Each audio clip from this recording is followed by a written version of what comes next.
Hi, welcome.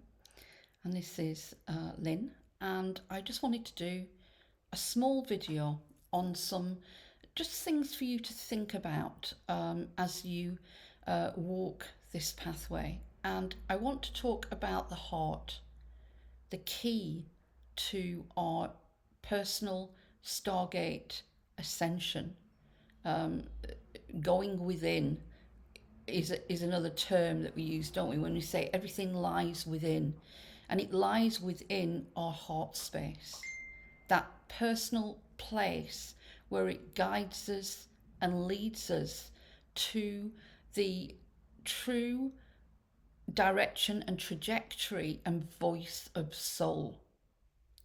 And just, you know, to make you aware, of course, we have our seed atom, our pearl energy, the God spark that was given to us as we were created, and then each time we incarnate.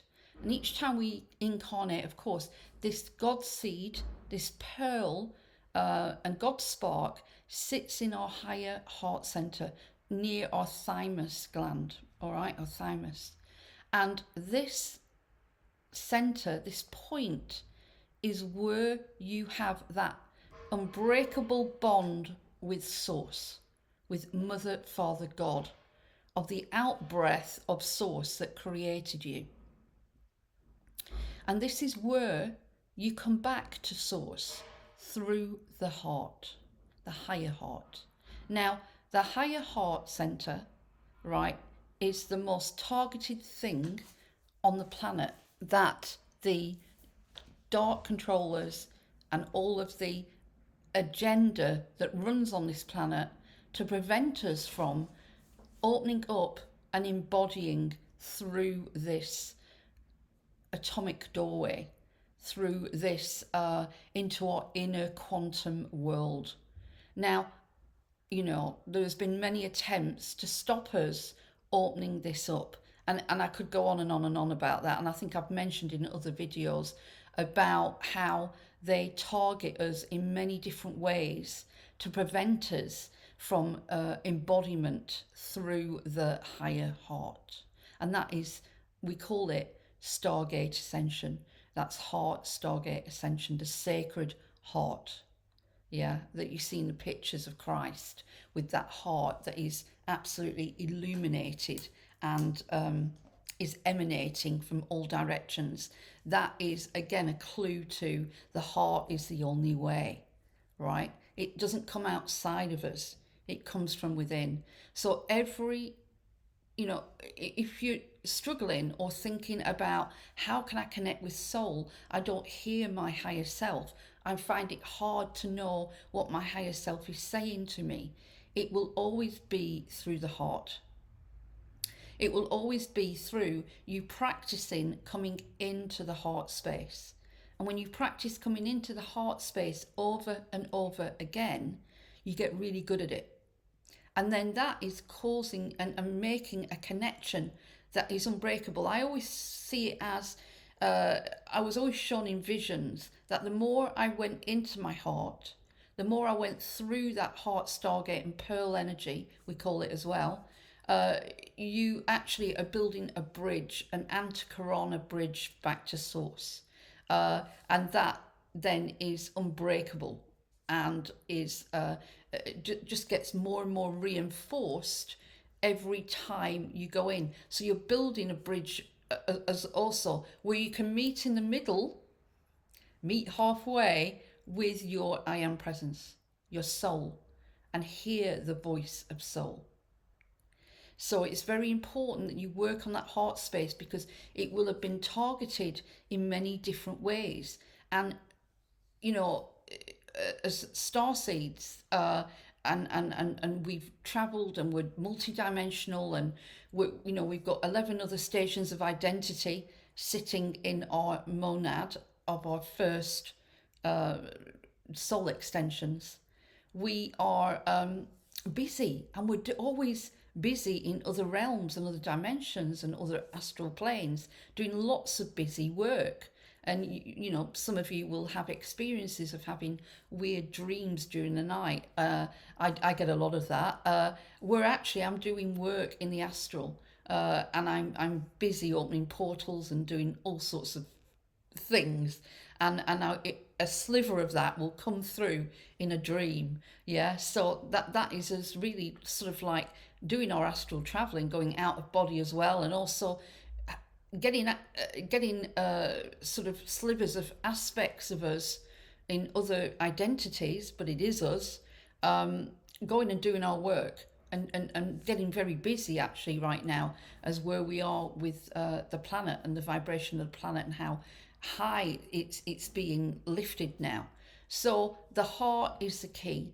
So if you're wanting to build that relationship with your I am presence, your higher self, I like to call it I am presence. I think the higher self is a term that I doesn't really resonate with me anymore. And the higher self, I always feel like that's not at the top. It's almost like I'm coming up a few rungs, but actually I want to go right to the top. Yeah, to my God self, my creator self, um, coming from the first out breath source. I want to go to that point, that absolute powerful, ultimate guide. And that's who your I am presence is your ultimate guide. There is no better guidance that you can get than from your I am presence. And I think at times we can rely too much on guides to give us information. And if you have picked up a false guide, or you've got a guide that is not of 100% pure light, they can wreak havoc with you in giving you guidance or ideas that are not actually for your highest good. So that's something else to be aware of when you are working in this, that you've got to really challenge the law of challenge. Yeah, universal law, the law of challenge. You challenge a guide 3 times and just say out loud, are you of 100% pure light? Are you one of, yeah? And by the 3rd time, under universal law, they have to answer. And quite often you'll see that they will speak very quietly on the 3rd time, because they don't want you to hear, but they have to speak the truth. Or you can challenge them in a way of saying, if you're not of 100% pure light, you must leave, and say it 3 times. And by the 3rd time, because you've already told them to leave, normally they'll disappear. I used to do a lot of that with people when I take them onto my quantum bridge. And, we challenge the guides as we're walking down it. Like, you can only come past a certain point if you're 100% pure light. And if you don't, you'll walk away. I'm challenging you. And the amount of guides that walk away, and they have to leave because they've been challenged under divine law, universal law, and they have to go. So that's really, and guides can keep you in a lower vibration. They can keep you down at a level that actually you should be well beyond, right? And that has happened to me. I've had 3-4 sets of guides come in over the years of my pathway, pretending to be 100% pure light, and I had to go through that false light, because that's how you learn, you get experience, you realize what you're dealing with, and then you're much more savvy the next time on what you're dealing with. And I've had a set of guides that were really weird actually at the beginning, which now I'd see them a mile off, but at the time I didn't. They were a set of like star beings. I had another set of star beings that weren't right. I had to get rid of them, but that was easy. Once I knew, I got rid of them. I also had another guide that hung around, and I had to challenge them. And I've had other instances, Commander Ashtar, and I don't really have much dealings with that energy, and I've never dealt with that energy. It doesn't even resonate with me. And I work with the star councils and star nations. I work with the Pleiadians, Arcturians, Syrians, Lyrians, I work with all of those star tribes, but I never really got Commander Ashtar. And he turned up one day in a session I was working with a client, so he evidently was attached to them in a way, probably. And I just told him to leave, and I challenged him there and then. Are you 100% pure light? Are you part of a council? Stand there and show me. And he had to walk away. On the third time, he walked away because I knew, like, nah. Or he was a false commander, Ashtar, whatever. But, you've got to challenge these things. So I've sort of moved around from the heart to false guides, but it's all important. It's all important information. And this is where we get hoodwinked and we get held down on our pathway of healing and embodiment by being misled with false light and false guides. And I know more than anybody what it's like to be targeted and interference come over and over again. So really think about who you're dealing with, how long you've had these guides, and do you really need to challenge them now to help you evolve and grow? That's one thing I've always been guided from my I Am Presence, and has been very, very powerful and important for me, is to always keep evolving, always keep moving, always keep elevating and expanding. And I'm always constantly challenging what I'm getting, what I'm seeing, what's going on. I'm always asking questions, always asking for signs and synchronicities. And that's how I manage my pathway. And that's how I'm able to make decisions, sometimes very difficult ones. I'm able to sort of understand what's trying to be said to me. I try and pull in all of the signs all at once, and I'm like working it out, like, oh, right, like, is this what you're trying to say to me? And if I say it and I get the download, the shivers down the spine, that feeling, it always comes in on the right hand side for me. A very powerful surge of truth hits, and then I know I'm onto something, or I've got confirmation that that's correct. So constantly talking to your higher self, I Am Presence, constantly asking questions. It won't just be delivered to you on a silver platter. I can tell you now, right? If you're expecting things to be delivered to you on a silver platter with instructions and a manual, you'll be waiting a long time. So you have to make the decisions yourself. You have to bring things into your awareness and your consciousness, and you have to then ask for signs and synchronicities to confirm what you feel you're being told, or the intuition you have about something. Always listen to your gut intuition. Listen to that voice in the head, or that idea that drops in.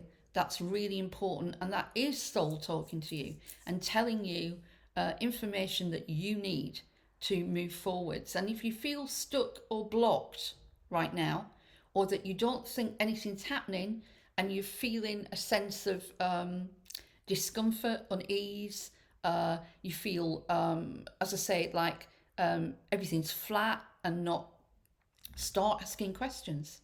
Start asking questions. But look immediately around you with who you're being surrounded with. Who are you working with? Who are you talking to? Or have you got like-minded friends that are on a spiritual pathway? Do you vibe with others? Are you spending time with like-minded spiritual people? Are you doing daily practice? Are you doing, a little meditation into your heart every day? Are you shielding up? All of those things are really important to keep that connection up with soul. And the more you do these things, the more it just becomes part of your life. It's you, it's who you are, your true authentic self, and it will stand you in good stead and grounding for when situations arise where you need that balance. For me, it's very important that I do the daily practice. It's very important that I get into my heart center. It's very important I do my shielding minimum 2 to 3 times a day to make sure that I am absolutely holding my space and holding it very powerfully. And of course, I hold space for others. So it's very important that I am grounded, stable, anchored, and that I am shielded. And that's sensible with the fact of when we're going into further and deeper embodiment, that we have our geometry set as such within our field of our soul. We call it soul matrix, and our soul geometry, that we have our field stabilized and anchored so that we can do work, that we can go and hold space for others, or run workshops, or mentor, or whatever you do. It's very important that you're shielded and anchored and grounded, and that heart is the key to everything. Is the key to everything. So if you have not had that experience with others, if you have been to workshops, transmissions, activations, whatever it is, and you've never been told to go into the heart, question this.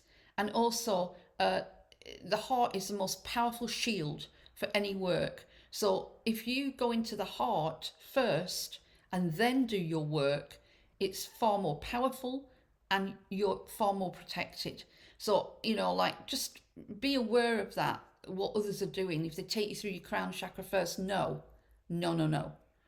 Always, always go through the heart first, and make sure you're shielded up and you've gone through your heart before you take part in any other workshops, activations, transmissions, whatever it is. Use discernment, right? Because there's not enough people know. They think they know what they're doing, but this heart is the most, as I say, protective shield you have. And it's where your soul is. It's so your soul can filter. Yeah, it makes sense, doesn't it, that if you're doing any quantum work, any healing work, any meditation work, anything that you do should come through the heart, because your soul is there, resides in the heart. Therefore, it's almost like you're knitting up and connecting the work that you're going to experience or do through soul and with soul.